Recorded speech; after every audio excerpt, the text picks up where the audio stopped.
Muito me alegra estar aqui com os irmãos. E a irmã Alessandra, que deu um testemunho tão bonito, e o pastor Novaes reforçou essa questão da idade. E eu me lembrei que, quando eu escrevi a história da primeira Igreja Batista do Rio de Janeiro, a PIB Rio, eu tinha um propósito, era fazer um dicionário dos membros da igreja. Então, todos os membros da igreja teriam o seu nome e alguns dados a seu respeito. Obviamente, a data de nascimento.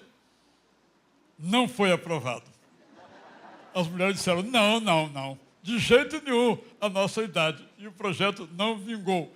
Mas ela também deu aquela idade fake e o pastor Novaes também deu a dele, mas não quis dizer a minha. Então, fiquem tranquilos, 71 até 9 de junho. Aceito um BMW como presente, embora não caiba na minha garagem, que vai ficar destoante um pouco dos demais veículos. Brincadeiras à parte, eu agradeço muito estar com os irmãos, já estive aqui outras vezes, ao tempo do Novaes, ao tempo da Vimalta também, e os vínculos realmente são muito fortes. Todos nós entendemos que a ceia é um memorial, é uma lembrança.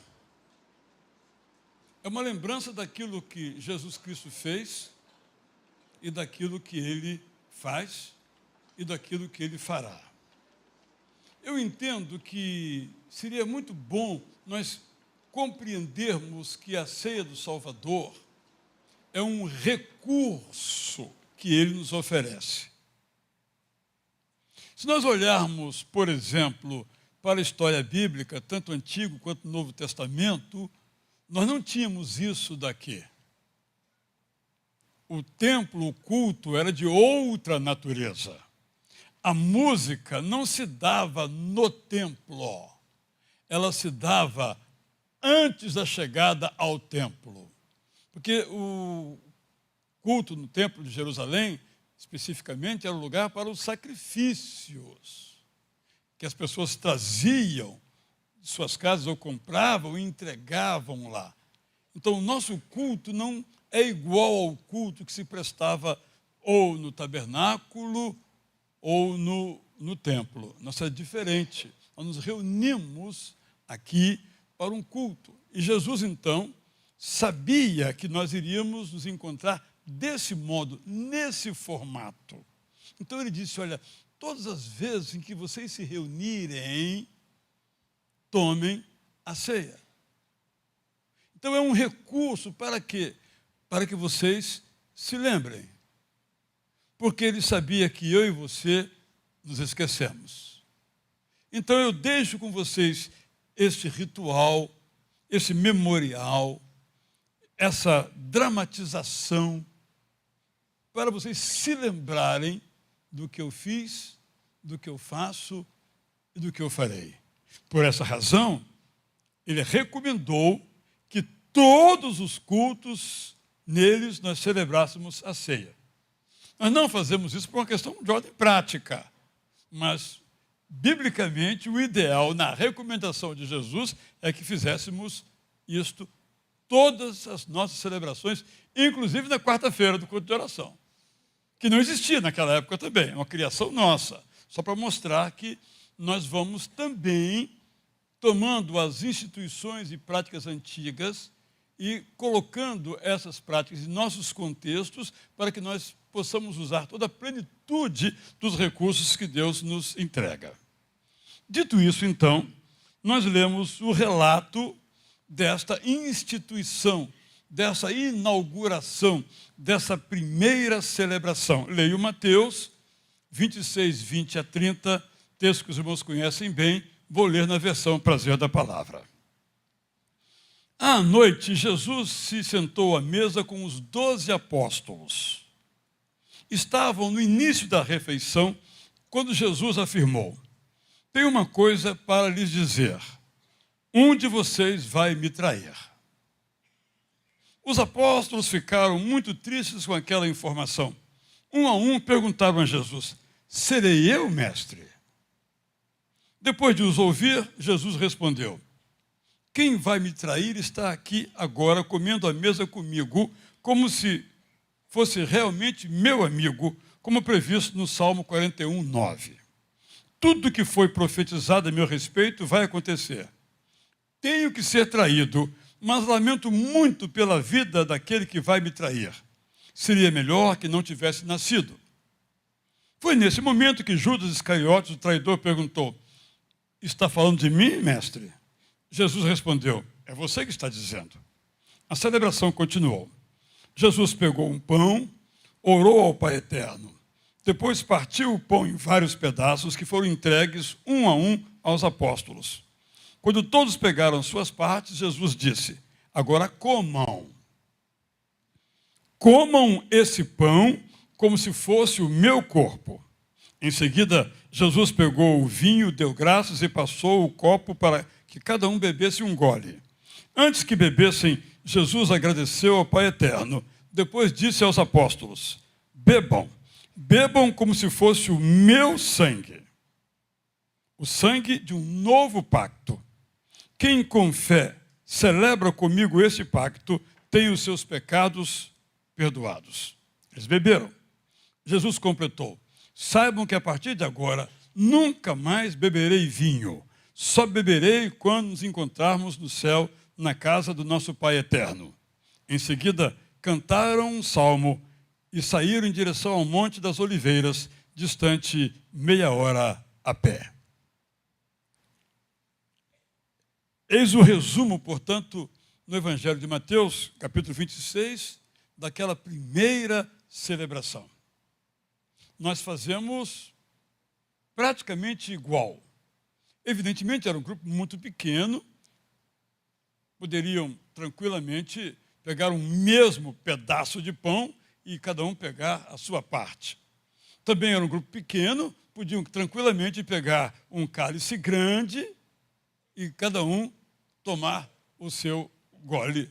Isso foi o que aconteceu.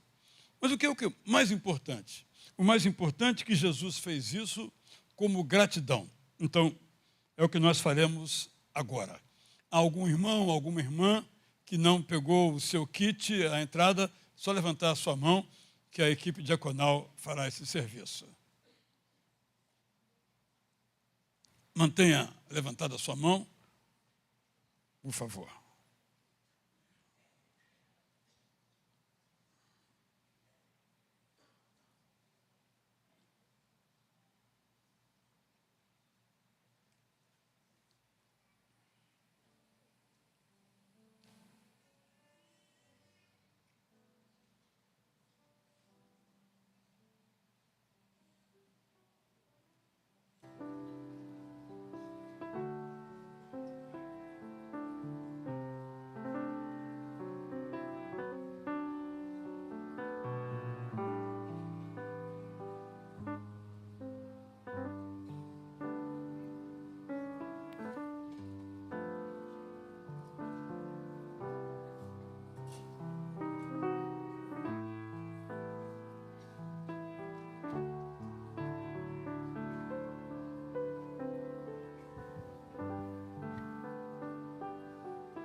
Pegue, por favor, o seu pão, porque Jesus pegou um pão, orou ao Pai Eterno. Vamos orar. Obrigado, ó Deus eterno, porque nos enviaste Jesus. E Jesus, olhando para a alegria, não para a tristeza, para a vida, não para a morte, para a esperança, não para a dor, aceitou morrer em nosso lugar. Esse pão que agora temos em mãos simboliza o corpo do teu filho, entregue para que, morto ele, vida nós tivéssemos.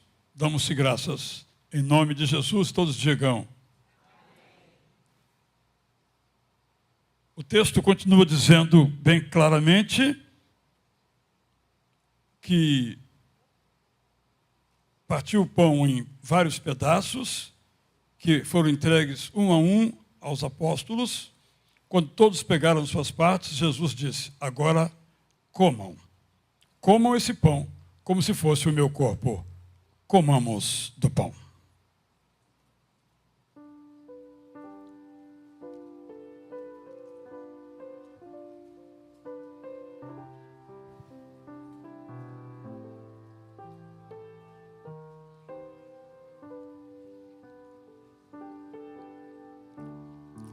Tenha nas mãos, por favor, o seu cálice. Em seguida, Jesus pegou o vinho, deu graças.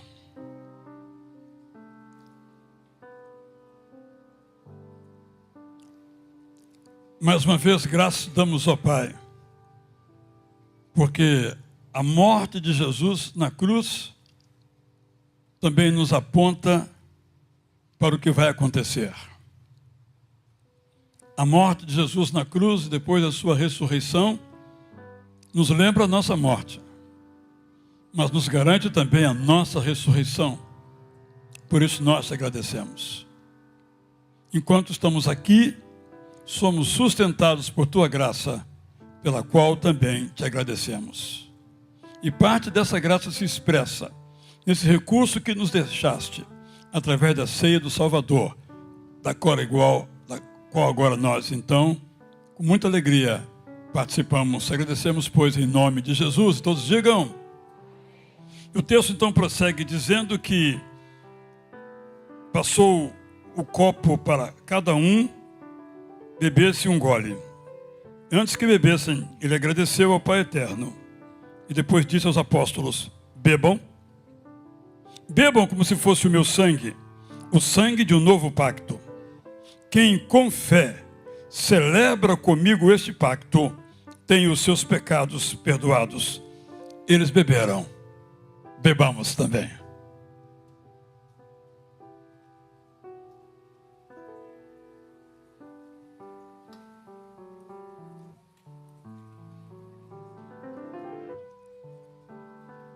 A última parte do texto nós não faremos. Sabe que a partir de agora, nunca mais beberei vinho, só beberei quando nos encontrarmos no céu, na casa do nosso Pai Eterno. Em seguida cantaram um salmo e saíram em direção ao Monte das Oliveiras, distante meia hora a pé. Mas nós permaneceremos aqui, espiritualmente falando, no monte em que Deus pode, então, se revelar a nós. Vamos, então, cantarmos, nos colocar todos em pé. Vamos prosseguir nessa jornada de fé. O texto diz, releio: quem com fé celebra comigo este pacto, tem os seus pecados perdoados. É um recurso, portanto, que Deus nos deixa, a ceia do Salvador, para nos falar da vida que nós podemos ter. A eternidade não começa com a nossa morte. A nossa eternidade começa quando Jesus se torna o nosso Salvador. Começa nesse instante. A morte é uma parte da história, mas não é o último capítulo. O último capítulo está no livro do Apocalipse. Quando então nós, juntos, tomaremos uma ceia que nunca terá fim, uma festa que nunca vai acabar. Estamos indo para lá, graças a Deus.